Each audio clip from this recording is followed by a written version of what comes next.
Tänään oli jännä päivä, kun Egoan jättipiilo saapui pihaan ja pienten puhdistusten jälkeen Reijo ajoi sen omalle paikalleen. Toimitus oli monta viikkoa etuajassa ja kaikki sujui erinomaisesti. Siinä ei kauan nokka tuhissut, kun Egoan Virpin kanssa laiteltiin sisältäkin mökkikuntoon.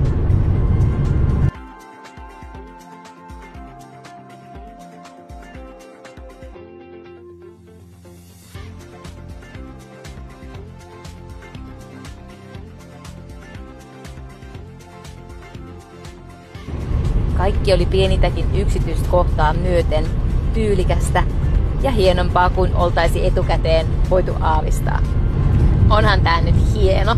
Niin hyvin suunniteltu, toimiva, avara ja tietty aivan ihanan näköinen. Tää lämpenee infrapunalla, eli terveyttä edistävä, ja pistin myös merkille, että mitään tuoksuja ei tuolla sisällä uutenakaan ole. Kiitos Egoa. Teidän kanssa oli hauska tehdä kauppoja.